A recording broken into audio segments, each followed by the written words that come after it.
Hey everybody, today we're going to be talking about the Olympics. Now, you may have seen the Olympics before. Maybe you've even been to the Olympics in person. Every 4 years, all on TV, all the different nations competing in different sports. Well, today we're not talking about those Olympics. We're talking about the ancient Olympics. And it's pretty cool to see the similarities between ancient Olympics and Olympics today. So I've got a little something to read. We'll do this. We'll break it down at the end. All right, so like I say, we're reading about the Olympics, the ancient Olympics. And when you're hearing this story, you might recognize some names. There might be some things that stick out to you. Keep those in mind because when we break down and go over the key details, that'll be a perfect time to bring it up. The Olympic Games. Northwest of Sparta, in the country called Elis, and in the city of Olympia, rose a beautiful temple for the worship of Zeus, the principal god of the Greeks. This temple was said to have been built by Hercules, the great hero from whom, as you remember, all the Herculeid claim to be descended. According to the legends, Hercules was a son of the god Zeus and had ordered that a great festival should be held here every 4 years in honor of his divine father. To attract all the neighboring people to the temple at Olympia, Hercules founded many athletic games such as wrestling, stone and spear throwing, foot, horse, and chariot races, boxing, swimming, and the like. Hercules himself was present at the first of these festivals and acted as umpire of the games, rewarding the victors by giving them crowns of wild olive leaves. This custom had been kept up ever since, and the Greek youths considered this simple crown the finest prize which could be given.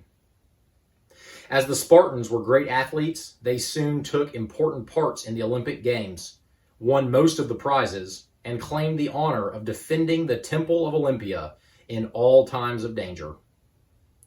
All the people who went to Olympia to witness the games laid some precious offering before the shrines, so that the temple came to be noted for its beauty and wealth.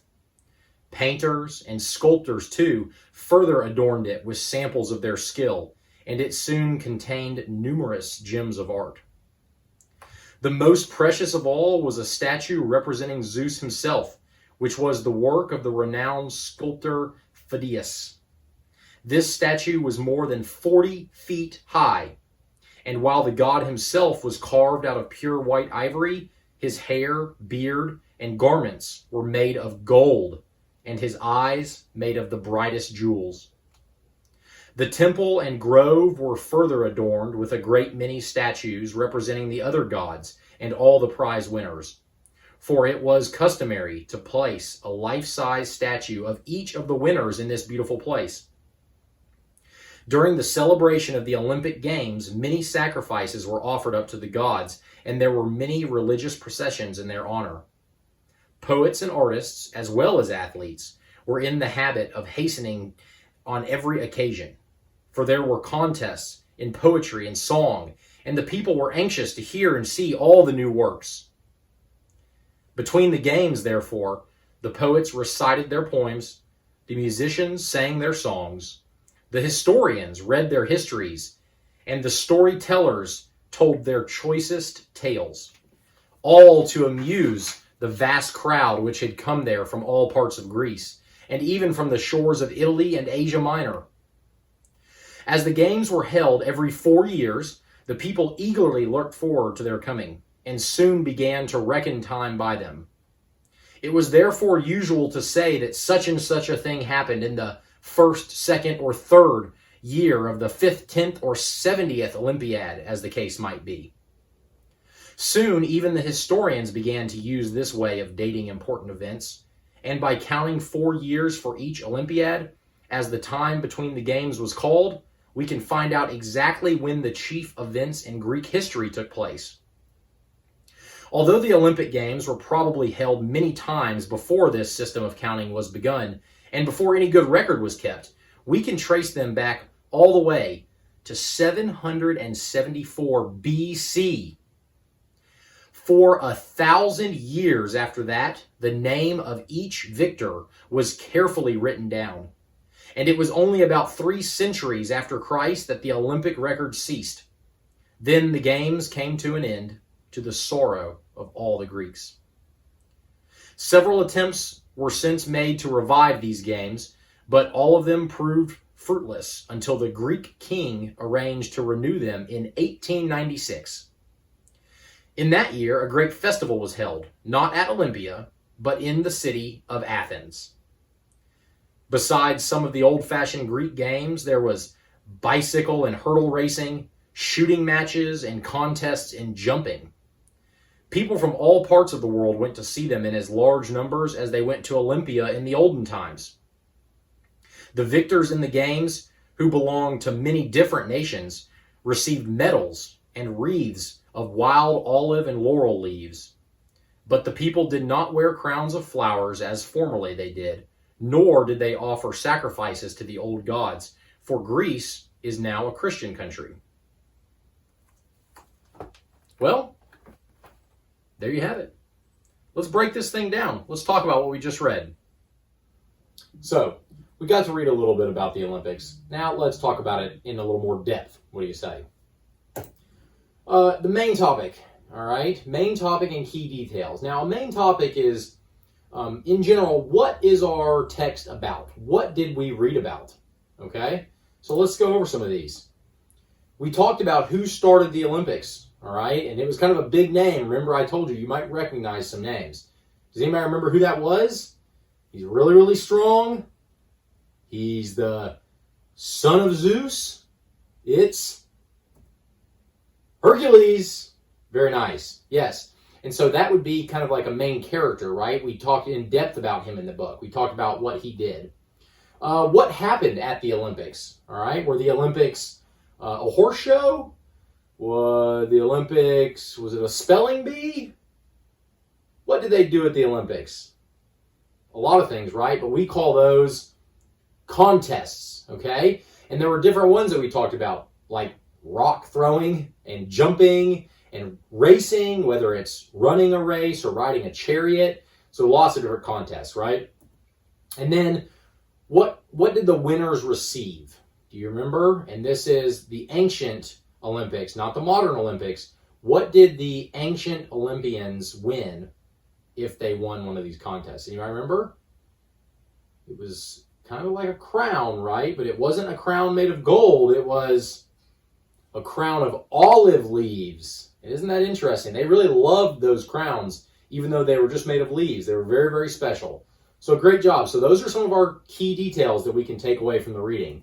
Now, you may be thinking, where is Greece? Okay, where in the world are these stories taking place? Well, let's check it out.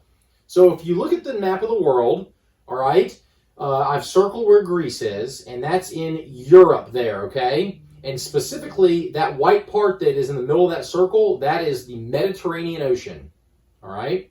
A big body of water where a lot of historical and ancient things took place. So pretty cool. So let's zoom in, though. That's kind of a big area. So we're going to go down right there into the Mediterranean and check out where Greece is.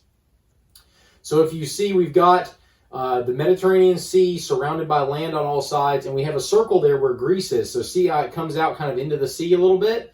And then I also have an arrow that's pointing to right where Athens is. Now, remember, Athens is not where the first Olympics take place, all right? But it's where the modern Olympics took place.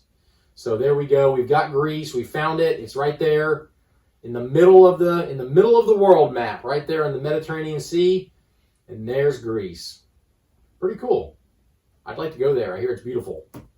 All right, we talked about the temple at Olympia. And look at this. Is that not a magnificent building? If you see right below, you can actually see that there are people in this picture. So you can tell how big this temple is, okay? And do you remember who the temple was built for? It was built for Hercules' dad. Who is Hercules' dad? His dad is Zeus, right? So they built the temple at Olympia for Zeus. And this is like an interior look, okay? So if you go inside and look, you can still see how big it is. These people, this is kind of what it looks like. So remember, we talked about how big that statue is. 40 feet. That's a big statue, all right? And this kind of gives you a diagram of what it looks like. And then maybe we can get a picture of what a statue of Zeus might look like. And there he is. He looks very regal, doesn't he? And look, he's got the big bushy beard and the big bushy hair. That guy might need a haircut and a shave, huh? Pretty cool. So the temple at Olympia was built for Zeus. Now let's talk about some differences, because we talked about the ancient Olympics. We talked about the modern Olympics. Some things might be different. Some things might be the same. Let's go through these, okay? Let's start with the ancient Olympics, right? Where was it? It was in Olympia, okay? What did they do? They had, remember, this is one of our key details, they had contests, all right? The winner got what? A crown of olive leaves.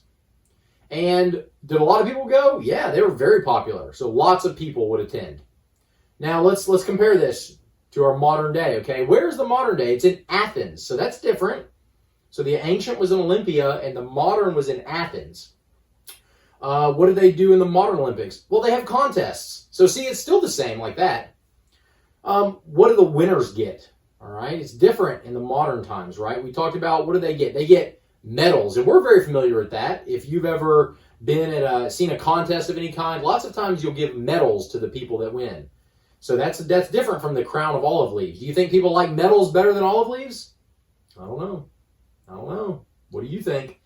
What about attendance? Do people like to go to the modern Olympics?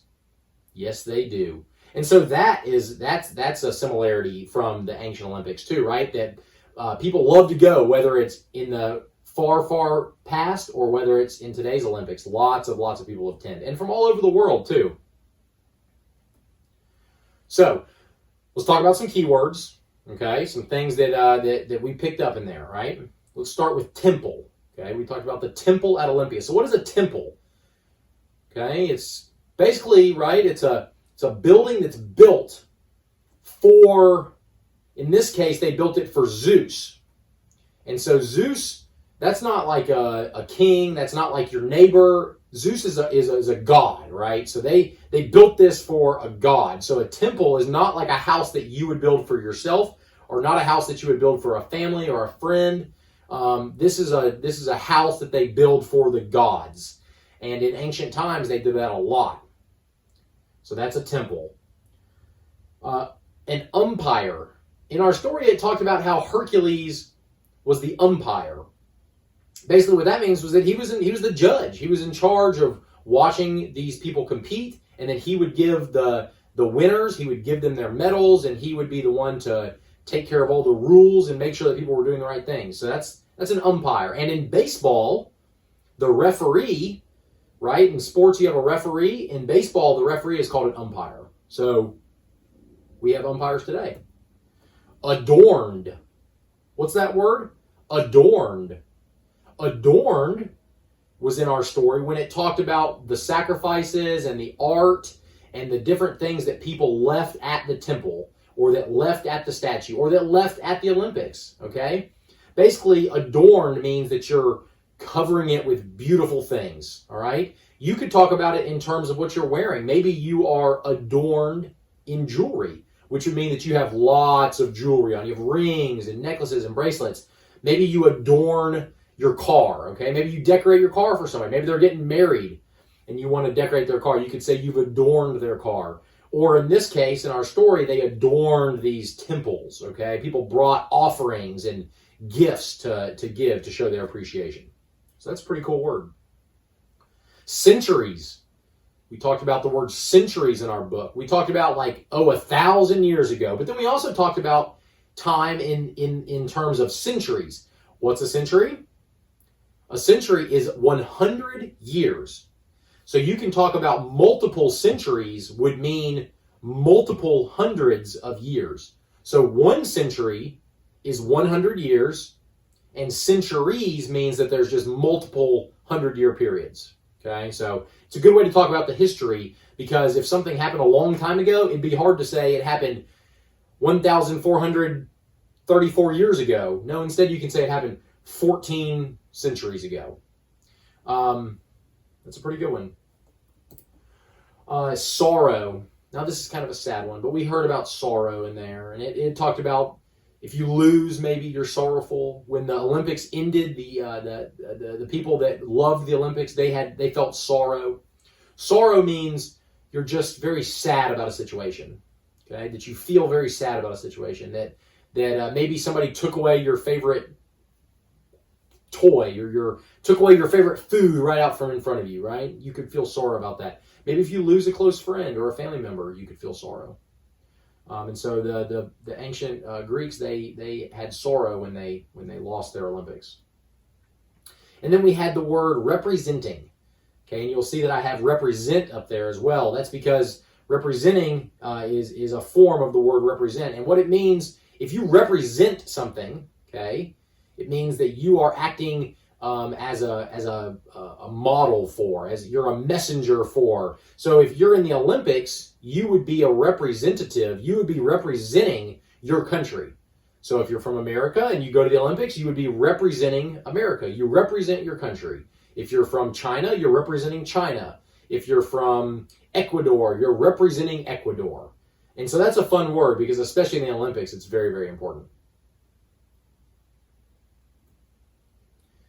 Let's talk about our main purpose. Okay, what was our story about? What was the goal of reading that? Right, it was a fun read, but there was more to it than that. And so let's talk about that. Was this text that we just read, was that informational, or was it more entertaining, more for entertainment? Okay, do you know the difference? Informational means that it's trying to make you smarter about a topic. Right, it would be more educational maybe, whereas a story could also be entertaining, right? And sometimes stories are written just for fun, just for you to read and enjoy. What do you think? Was this story about, do you think it was more informational, educational? Do you think it was more entertaining? What do you think? Informational. Great job. Yes, exactly. So why was it informational? Well, it had a lot of different things, okay? It told us historical events, all right? And so that's informational, okay? They didn't make those up. They're talking about actual things that happened at the Olympics. It gave facts. It told us about some of the customs that people did. It told us about what the victors wore, right? The winners, they got the crowns of olive leaves. It told us about the temples, and it told us about what people brought to the temples. And it teaches us something that we didn't know already, which is fun. I love to learn. And now I feel like I know more about the ancient Olympics. All right, well, I really enjoyed that. That was actually a very fun lesson. Pretty cool to learn about some things that happened so long ago, and especially because we were able to see that some of those things still happen today. So just because we're reading about something that happened a long time ago, we can still see some similarities. And in this case of the Olympics, we have the exact same thing going on. So hope you guys enjoyed as much as I did. Remember, there's a lot to learn. So let's get to it.